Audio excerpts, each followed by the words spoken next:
একদা সাদ্দাত তখন নবজাত শিশু, তার মায়ের সাথে জাহাজে করে গভীর সমুদ্রে দিয়ে পাড়ি দিয়েছে। সাদ্দাতের বয়স তখন 2 দিন কি 3 দিন হবে। জাহাজ যখন সমুদ্রের মাঝে গেল তখন হঠাৎ প্রবল বেগে ঝড় বৃষ্টি শুরু হলো, আর এই জাহাজটি গভীর সমুদ্রে ডুবে যাচ্ছে। গভীর সমুদ্রে ডুবে যাচ্ছে দেখে সাদ্দাতের মা জাহাজে একটি কাঠ ভাসতে দেখে মা খুব কষ্ট করে শিশুটিকে নিয়ে কাঠে ভাসতে লাগলো। জাহাজে সবাই মারা গেল, কিন্তু সাদ্দাত এবং তার মা বেঁচে রইল। বিশাল এই সমুদ্রের মাঝে সাহায্য করার মতো তাদের কাছে কেউ নেই, এক আল্লাহ রাব্বুল আলামিন ছাড়া। শিশুটির কথা ভাবতেই মায়ের চোখ দিয়ে জল বেরিয়ে গেল। কিভাবে বাঁচবে এই শিশুকে সে কিছুই বুঝতে পারছে না। অস্থিরতা কালো মেঘ ছেয়ে যায় তার সমস্ত হৃদয়ে। এমন সময় আল্লাহ রাব্বুল আলামিন আজরাইল ফেরেশতাকে ডেকে বলল, হে আজরাইল, যাও ওই গভীর সমুদ্রের মাঝে মা ও শিশু দুজনেই বেঁচে আছে, তাদের মধ্য থেকে এখনই মায়ের জান কবজ করে নিয়ে আসো। আজরাইল ফেরেশতা হুকুম পাওয়া মাত্র বিশাল সমুদ্রের মাঝে এসে দেখলো মা তার শিশুকে আদর করছে, দুধ খাওয়াচ্ছে, শিশুকে বাঁচানোর অপ্রাণ চেষ্টা করছে। এটা দেখে আজরাইল ফেরেশতার একটু দুঃখ হলো। সে মনে মনে বলল, হে আল্লাহ, এখনই তো মায়ের জান কবজ করব, কিন্তু এই শিশুটির কি হবে? তারপর এক বুক ব্যথা নিয়ে মায়ের জান কবজ করে আজরাইল ফেরেশতা চলে এলো। আল্লাহ তাআলার আদেশে সমুদ্র শান্ত হয়ে গেল। শিশুটিকে ভাসতে ভাসতে সমুদ্রের কিনারা এক জঙ্গলের ধারে এসে পৌঁছালো।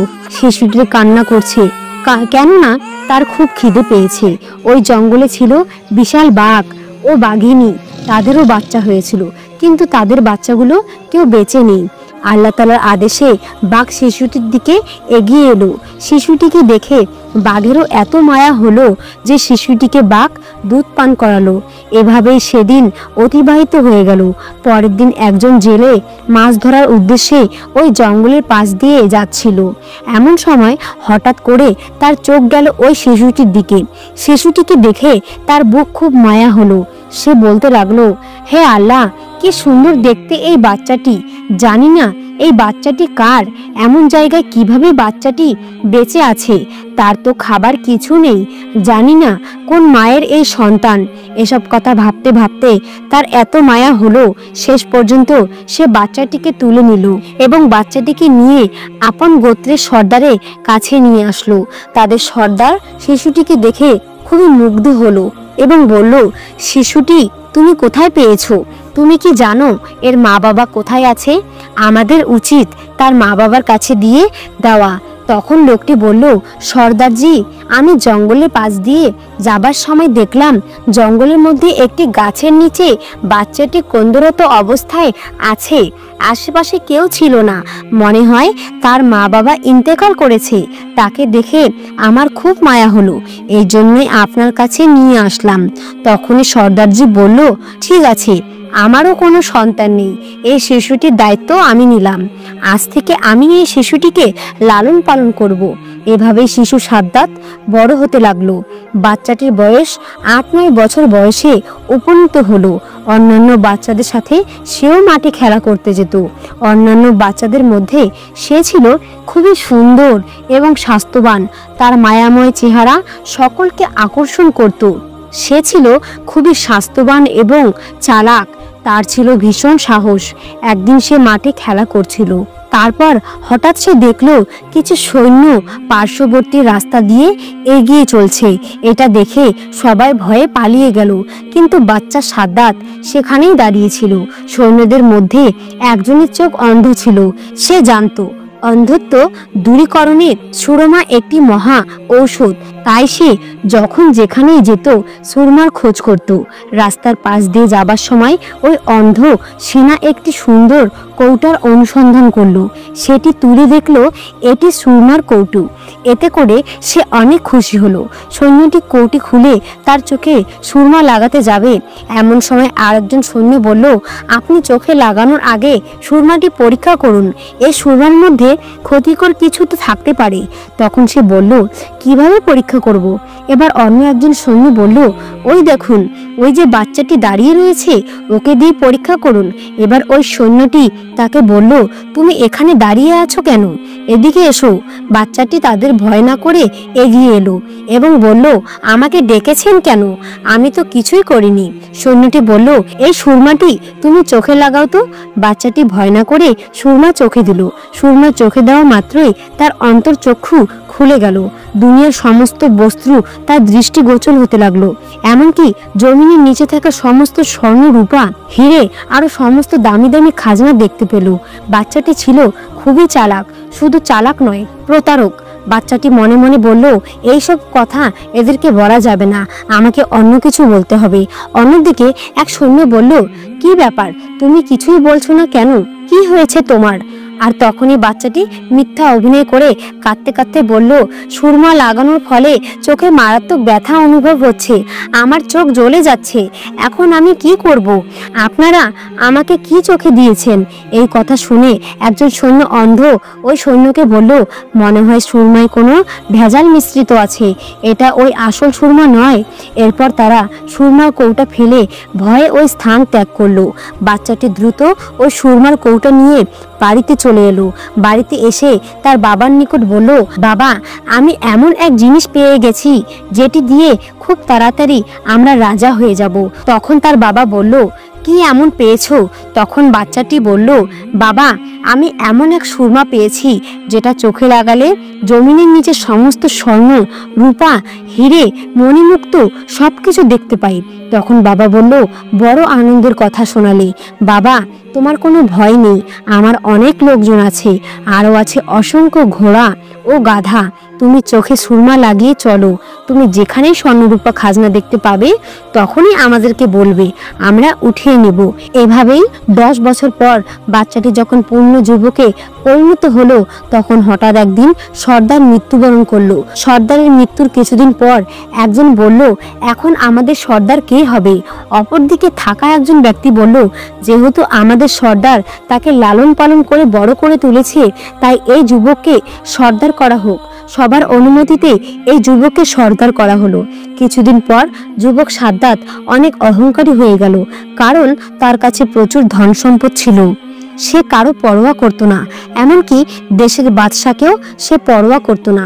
এভাবে কয়েক বছর পর তার প্রশিক্ষণ প্রাপ্ত সৈন্যের দ্বারা দেশের বাদশাকে পরাজিত করে সে নিজেই দেশের বাদশার সিংহাসনে আরোহণ করলো। এক রাষ্ট্রীয় ক্ষমতা নিজের হাতে তুলে নেয়। এক সময়ের অসহায় বাচ্চা আজ দেশের রাষ্ট্রপ্রধান। একদিন বাদশাহ সাদ্দাত তার রাজদরবারে উজির, নাজির, মন্ত্রী এবং সমস্ত কর্মচারীকে ডেকে বলল, আমার ধন দৌলত, সোনা, রূপা, হিরে, ঘোড়া, হাতি, গাধা সহ কোনো জিনিসের অভাব নেই। আমার যেরকম সুন্দর চেহারা, ধন সম্পদ আছে, তাতে কি আমি খোদা হবার উপযুক্ত নই? তখন সেখানে উপস্থিত থাকা মন্ত্রী, উজির, নাজির সকলেই একসাথে বলল, নিশ্চয়ই, এত যার ধন দৌলত, দালন কোটা, হাতি, ঘোড়া সবই তো আছে। তুমি যদি খোদা না হও তাহলে এই দুনিয়ার খোদা উপযুক্ত আর কে? এত সুন্দর ভরা মণিমুক্ত হিরে জহরত, এত কর্মচারী, এত লোক সবই তো আছে, তাহলে তুমি খোদার উপযুক্ত। তখন বাদশাহ সাদ্দাতের আরো অহংকার বেড়ে গেল। সে তখন বলল, কাল থেকে এই দেশে কোনো মানুষই যেন গাছ পূজা বা পাথর মূর্তি পূজা না করে, সবাই যেন বাদশাহ সাদ্দাতকে পুজো করে। আসলে বাদশাহ সাদ্দাতের উপর কথা বলার মতো সাহস কারো ছিল না। বাদশাহ সাদ্দাতের হুকুম মতো পরের দিন থেকে তার সৈন্য বাহিনী দেশের বিভিন্ন প্রান্তে বেরিয়ে পড়ল। একটি স্থানে গিয়ে তারা ঘোষণা করলো, আজ থেকে এই দেশে কেউ মূর্তি পূজা করবে না, তার বদলে বাদশাহ সাদ্দাতকে পূজা করবে। যদি এই হুকুম কেউ অমান্য করে তাহলে তাকে মৃত্যুদণ্ড দেওয়া হবে। এই কথা বলার পর তার সৈন্য বাহিনী সেখান থেকে চলে গেল। এদিকে হযরত হুদ আলাইহিস সালাম মূর্তি পূজা ছেড়ে সকলকে আল্লাহর রাস্তায় আসার জন্য আহ্বান করছে, আল্লাহর দ্বীন প্রচার করছে। কিন্তু বাদশাহ সাদ্দাতের সৈন্যদের মুখে এমন কথা শোনার কিছুদিন পর হযরত হুদ আলাইহিস সালাম বাদশাহ সাদ্দাতের দরবারে এসে হাজির হলেন। হযরত হুদ আলাইহিস সালাম বললেন, হে বাদশাহ সাদ্দাত, তুমি নাকি নিজেকে পূজা করতে বলেছ, তুমি নাকি খোদা এই দাবি করেছ, তোমার এত সাহস কে দিয়েছে? এখনো সময় আছে, এক আল্লাহর প্রতি ঈমান আনো। হযরত হুদ আলাইহিস সালামের সাহস দেখে রাজদরবারে সবাই অবাক হয়ে যায়। ভয়ে দেশের সমস্ত মানুষ, উজির নাজির মন্ত্রী, এমনকি নিজের বেগমেও কথা বলতে পারে না। সেখানে একজন দরবেশ কিনা তাকে উপদেশ দিচ্ছে। কে এই ব্যক্তি তারা কেউ বুঝতে পারছে না। পাশে থাকা তার মন্ত্রী বলল, হুজুর, কে এই ব্যক্তি যে আপনার উপর কথা বলে? তার সাহস তো কম না। তখন বাদশাহ সাদ্দাত প্রচন্ড রেগে গেল, উচ্চস্বরে গর্জন করে বলে উঠল, তোমার আল্লাহকে মানতে যাব কিসের জন্য? আমি নিজেই খোদা। তখন হযরত হুদ আলাইহিস সালাম বললেন, আল্লাহর পরম করুণাময়, তিনি আপনাকে দুনিয়ার সুখে রাখবেন এবং মৃত্যুর পরে তোমাকে বেহেশতে থাকতে দেবে। এই কথা শুনে বাদশাহ সাদ্দাত বলল, তোমার আল্লাহ কি আমার চেয়েও সুখী? হযরত হুদ আলাইহিস সালাম বললেন, নিশ্চয়ই, আল্লাহ তাআলা নেক বান্দাদের জন্য বেহেশতে তৈরি করেছেন। দুনিয়া ছেড়ে চলে যাবার পর বেহেশতে রয়েছে অতুলনীয় শোভা, অফুরন্ত সুখ। সেখানে কোনো কিছুর অভাব নেই। সেখানে থাকবে হুর কত খাবার, যা দুনিয়ার সমস্ত খাবারের স্বাদের থেকেও আলাদা। থাকবে মধু, দুধের নহর। এই কথা শুনে বাদশাহ সাদ্দাত হা হা করে হেসে উঠল এবং বলল, রেখে দাও তোমার আল্লাহর বেহেশতের কাহিনী। এমন আজবগি গল্প কতই না শুনেছি। হযরত হুদ আলাইহিস সালাম বললেন, এগুলো কোনো মিথ্যা গল্প নয়, এগুলো সত্যি। আল্লাহ এমন অপরূপ বেহেশতে তোমার কি পছন্দ হয় না? তখন সাদ্দাত অহংকার করে বলে উঠল, আমি তোমার আল্লাহর কাছে মাথা নত করব কেন? আমি কি তোমার আল্লাহর মতো বেহেশতে তৈরি করতে পারি না? আমার তো কোনো কিছুর অভাব নেই। তখন হযরত হুদ আলাইহিস সালাম বললেন, বাদশাহ সাদ্দাত, তোমার মাথা খারাপ হয়ে গেছে। না হলে এমন কথা বলতে না। আল্লাহ যা করতে পারে তা পৃথিবীর কোনো মানুষই কখনোই করতে পারবে না। সাদ্দাত তখন অহংকার করে হেসে বলল, মূর্খরা, এমন কথা বলে আমি নিশ্চয়ই পারবো। আমার টাকা পয়সা, কর্মচারী, কোনো কিছুর অভাব নেই। আমি তোমার আল্লাহর মতো একটি বেহেশতে বানিয়ে দেখিয়ে দেব। সাদ্দাতের কথা শুনে হযরত হুদ আলাইহিস সালাম প্রচণ্ড রেগে গিয়ে বলল, মূর্খ বাদশাহ, এত বড় স্পর্ধা, তোমার এত অহংকার, কিছুতেই আল্লাহ তাআলা সহ্য করবে না। বাদশাহ তখন প্রচণ্ড রেগে গিয়ে হযরত হুদ আলাইহিস সালামকে সেখান থেকে তাড়িয়ে দিলেন। কিছুদিন পর বাদশাহ সাদ্দাত তার সমস্ত উজির নাজির মন্ত্রী এবং কর্মচারীকে ডেকে বললেন, আমি দুনিয়াতে বেহেশতে তৈরি করার সংকল্প করেছি, সুতরাং তোমরা উপযুক্ত জায়গায় সন্ধান করো। হুকুম মাত্রই সারা দেশ সৈন্যবাহিনী জায়গার অনুসন্ধান করতে লাগলেন। অনেক অনুসন্ধান করার পর একটি জায়গা সবার পছন্দ হলো। এই খবর জানানোর জন্য তারা সবাই তাড়াতাড়ি রাজদরবারে আসলো। সাদ্দাতের প্রধান উপদেষ্টা তাকে বলল, হুজুর, বেহেশতে বানানোর জন্য সবচেয়ে সুন্দর এবং উপযুক্ত স্থান পেয়েছি। বাদশাহ সাদ্দাত বলল, কোন স্থান? সেই স্থানের বিবরণ দাও। তখন প্রধান উপদেষ্টা বলল, স্থানটি লম্বায় 4000 মাইল এবং চওড়া 5000 মাইল। এই কথা শুনে বাদশাহ সাদ্দাত অনেক খুশি হলো। সাথে সাথে বাদশাহ সাদ্দাত ঘোষণা করলো, এই দেশে কারো বাড়ি কেউ স্বর্ণরূপা রাখতে পারবে না, সবাইকে রাজদরবারে জমা দিয়ে যেতে হবে। হুকুম মতো পরের দিন থেকে সাদ্দাতের সৈন্যবাহিনী দেশের বিভিন্ন প্রান্তে প্রতিটি বাড়িতে অনুসন্ধান করতে লাগলো। যার বাড়িতে সোনা রূপা হিরে পাওয়া যেত সেটিকে তারা নিয়ে চলে আসতো। এইভাবে বাদশাহ সাদ্দাতের সৈন্যবাহিনী সাধারণ মানুষের উপর অত্যাচার করত। দেশে ক্রমশ অন্যায় অত্যাচার বেড়ে গেল। বাদশাহ সাদ্দাত তার মন্ত্রীকে জিজ্ঞেস করলো, মন্ত্রী, বেহেশত তৈরির কাজ কত দূরে এগোলো? মন্ত্রী বলল, হুজুর, দুনিয়ার বিভিন্ন প্রান্তে যেখানে যত মূল্যবান জিনিস ছিল, স্বর্ণ, হিরে, মানিক, মুক্ত, জহরত, ইয়াকুত ও মার্বেল জোগাড় করা হলো। এমনভাবে পৃথিবীর বিভিন্ন প্রান্ত থেকে লক্ষ লক্ষ সুদক্ষ কারিগর ও মজুরি বেহেশতে তৈরির জন্য আসতে শুরু করলো। বাদশাহ সাদ্দাত তাদেরকে বলল, তোমরা বেহেশতের মধ্যে এমন অসংখ্য বালাখানা তৈরি করবে, যার একটি ইট হবে স্বর্ণের এবং অপরটি হবে রূপার। মনে রাখবে, তোমরা যেদিন এই কাজ সফল করে আমাদের সংবাদ দেবে, সেদিনই আমার চিরকাঙ্ক্ষিত বেহেশতে বসবাসের জন্য যাব। দিন দিনরাত পরিশ্রম করে 300 বছর ধরে বেহেশত তৈরি করা হলো। অনেক ঐতিহাসিকদের মতে সেটি বিচিত্র কারুকার্যময় ও অপূর্ব সুন্দর হয়েছিল। যেদিকে নজর দেওয়া যায় সেদিকে অপরূপ। চারিদিকে কারিগরদের শ্বেত পাথরের অপূর্ব কার্য, রংমহলের চারিধারে হাজার হাজার ঝাড়ু লণ্ঠন ঝুলছে, কিন্তু আলোর দরকার হয় না। অন্ধকার রাতে সেই ঘরগুলো চাঁদের আলোর মতো স্নাগ্ধ উজ্জ্বল মণিমুক্ত খচিত ঘরের মাঝে সজ্জিত রয়েছে। মেঝের উপরে রয়েছে নানান রকমের সুন্দর সুন্দর ফুলদানি। ঘরের চারদিকে থেকে আতর, গোলাপ, মেসকি, আম্বারের খুশবু ছুটছে। মহলের চারিপাশে বাগান, ওই বাগানে রয়েছে সোনার রূপার গাছ, তার পাতা ও ফল নানান রকমের কারুকার্য, পাথর দিয়ে তৈরি ভ্রমর ও মৌমাছিগুলো এমন সুন্দরভাবে নির্মিত যে দেখলে মনে হবে তারা সত্যি সত্যি ফুলের উপর বসে মধুপান করছে। সেসব ফুল থেকেও খুশবু বার হচ্ছে, আর ওইসব গাছের নিচ দিয়ে কুলকুল শব্দে বয়ে চলছে গোলাপ পানির নহর। তার পানি এত স্বচ্ছ যে মনে হচ্ছে যেন মুক্তার ধারা বয়ে চলছে। ধারে ধারে হিরে মণিমুক্তার ঘাট। এখানে তৈরি শত শত সুন্দরী রমণী আছে। তারপরে আনন্দের জন্য নাচঘর। সেখানে সারা পৃথিবী থেকে বেছে বেছে সুন্দরী রমণীদের আনা হলো। আনন্দের জন্য কচি কচি ফুটফুটে সুন্দর কিশোরীদের রাখা হলো। সোনার উপর তৈরি সমস্ত ঘরের আসবাবপত্র তৈরি করা হলো। সর্বশেষে বহু পরিশ্রমের ফলে বেহেশত নির্মাণের কাজ সম্পূর্ণ হলো। অবশেষে বাদশার মন্ত্রী একদিন বাদশার কাছে গিয়ে বলল, হুজুর, বেহেশত নির্মাণের কাজ শেষ হয়েছে। বাদশা সাদ্দাত খুব আনন্দের সাথে বলল, বেহেশতে কেমন নির্মাণ হলো? মন্ত্রী বলল, হুজুর, যেদিকে চোখ যায় চোখ জড়িয়ে যাবে। পৃথিবীর এমন কোনো জিনিস নাই যে সেখানে আমরা তৈরি করিনি। বলুন, আপনি কবে সেখানে প্রবেশ করবেন? বাদশা সাদ্দাত বলল, ঠিক আছে, কিছুদিন পরেই আমি সেখানে প্রবেশ করব। তুমি এটি আয়োজনের ব্যবস্থা করো। সাদ্দাতের সম্মানার্থে বেহেশতে প্রবেশ পথে নির্মাণ হলো। শাহী তরুণ আনন্দিত সুন্দরী যুবতীদের দান করিয়ে রাখা হলো বাদশাকে অভ্যর্থনা জানানোর জন্য।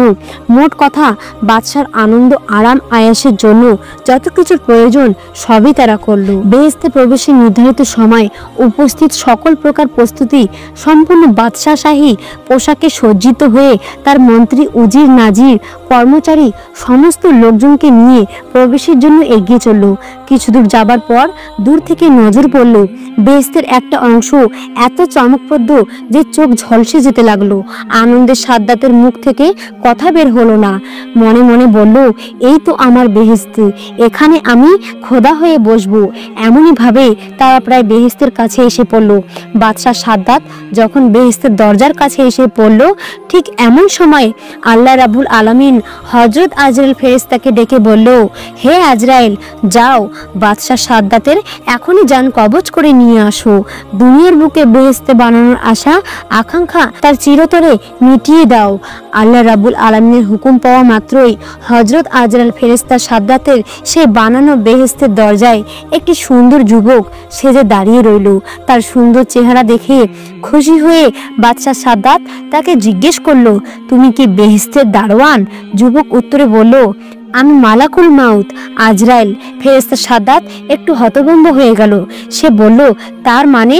আমি কিছুই বুঝতে পারছি না।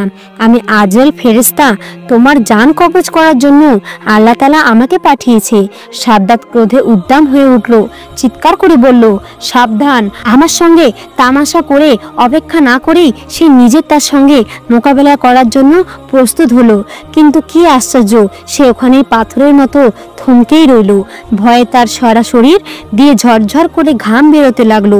চিৎকার করে বলল, সৈন্যগণ, শত্রুকে মোকাবেলা করো। তখন আজরাইল ফেরেশতা অট্ট হাসি হেসে বলল, কোথায় তোমার সেই বিশাল সৈন্য সামন্ত? কোথায় তোমার সেই বিশাল ক্ষমতা?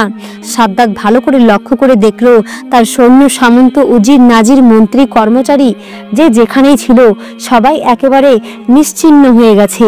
সাদ্দাত এবারে ঠকঠক করে কাঁপতে লাগলো। তারপর নত হয়ে ভীত কণ্ঠে বলল, সত্যিই কি তুমি আজরাইল? হযরত আজরাইল ফেরেশতা বলল, হ্যাঁ, সত্যিই আমি আজরাইল, কিন্তু দেরি করার আমার আর সময় নেই। আল্লাহর হুকুম পালন করতেই হবে। এখনই তোমার জান কবজ করে নেব। সে শিশুর মতো অসহায়ভাবে হাউ হাউ করে কেঁদে উঠল। মিনতি করে হাত জোর করে পায়ে ধরে বলে উঠল, সামান্য সময় দাও হে আজরাইল, অনেক সাত করে বহু বছর ধরে আমি বেহেশত তৈরি করেছি, একটু সামান্য দেখার সুযোগ দাও। তীব্র গর্জন করে হযরত আজরাইল ফেরেশতা বলল, খবরদার, এক পাও এগিয়ে আসবে না। সাদ্দাত হাউমাউ করতে শুরু করে দিল। সেই অবস্থায় হযরত আজরাইল ফেরেশতা তার জান কবজ করে চলে গেল। তারপর হঠাৎ একটা ভয়ঙ্কর এবং ভীষণ আওয়াজে সাদ্দাতের তৈরি সে স্বাদের বেহেশতে একেবারে মাটির সঙ্গে মিশে গেল। পৃথিবীর জমিনে তার আর কোনো চিহ্ন রইল না। পৃথিবীর জমিনে অহংকারের ফল কিরূপ হয় সেটা শুধু রয়ে গেল মানুষের মনে। একদিন হযরত আজরাইল ফেরেশতা আল্লাহর দরবারে উপস্থিত হয়ে বলল, আপনার নির্দেশে আমি মানুষের জান কবজ করে থাকি, এতে আমার কোনো মায়া দয়া লাগে না। তবে দুটি মানুষের জান কবজ করার সময় আমার একটু মায়া হয়েছিল। তার মধ্যে একজন হলো ওই মহিলা যে বিশাল সমুদ্রের মাঝে জাহাজ ডুবে যাওয়ার পর আপন শিশুকে নিয়ে একটি কাঠের উপর ভাসছিল, আর তখনই আপনি তার জান কবজ করার জন্য নির্দেশ দিয়েছিলেন। আমার তখন বাচ্চাটির জন্য বড়ই মায়া হয়েছিল যে এই শিশুটির অবস্থা এখন কি হবে, কে তাকে দুধ খাওয়াবে, দেখাশোনা করে বড় করে তুলবে। আর একজন হলো এই বাদশা যে কয়েকশো বছর ধরে সাধনা করে একটি মনোরম বেহেশতে বানিয়েছিল। অতঃপর সে যখনই ওই বেহেশতে প্রবেশ করতে গেল, ঠিক তখনই আমাকে আপনি জান কবজ করার আদেশ দিলেন। আমার তখন বড়ই খারাপ লাগছিল। এই জন্যই সে তার নির্মিত বেহেশতকে এক পলকের জন্য দেখে যেতে পারল না। হযরত আজরাইল ফেরেশতার এমন কথা শুনে আল্লাহ রাব্বুল আলামিন বললেন, হে আজরাইল, যে বাদশার জন্য তোমার মায়া দয়া হলো, যার জন্য তুমি আফসোস করছো, সে তো ওই শিশুটি ওই বিশাল সমুদ্রের মাঝে জাহাজ ডুবে যাওয়ার পর যার মায়ের জান কবজ করতে তোমার মায়া হয়েছিল। হে আজরাইল, তুমি কি জানো না যে শিশুটি বড় হয়ে আমার নাফরমানি করেছে, অহংকার করেছে, আল্লাহ তাআলার অস্বীকার করেছে, আল্লাহর হুকুমের বিরোধিতা করেছে। তাই আমি তার বেহেশতে পা রাখার সুযোগ দেইনি, বরং তার ভিতরে প্রবেশের আগেই সব ধ্বংস করে দিয়েছি। প্রিয় দর্শক, এই ঘটনা থেকে আমাদের শিক্ষা নেওয়া উচিত। আল্লাহর নিয়ামতকে অস্বীকার করলে, অহংকার করলে এর পরিণতি খুবই খারাপ হয়। আমরা এই পৃথিবীতে আল্লাহর নিয়ামতের মাঝে ডুবে থেকেও অহরহ নাফরমানি করে চলেছি, আল্লাহর হুকুমের বিরুদ্ধে আচরণ করেছি। এই সমস্ত জিনিসকে আমাদের বর্জন করতে হবে। সকল খারাপ কাজ ছেড়ে দিয়ে সহজ সরল পথে চলার চেষ্টা করা উচিত। আল্লাহ তাআলা যেন আমাদের সকলকে হিংসা, অহংকার, সুদ, ঘুষ, হারাম আরো সকল প্রকার খারাপ কাজ থেকে দূরে সরিয়ে রাসূল সাল্লাল্লাহু আলাইহি ওয়াসাল্লামের দেখানো পথে চলার তৌফিক দান করুক, আমিন। তো বন্ধুরা, এই ছিল আমার আজকের ভিডিওটি কেমন লেগেছে অবশ্যই আমাকে কমেন্ট করে জানাবেন। দেখা হবে আরো নতুন কোনো ভিডিওতে।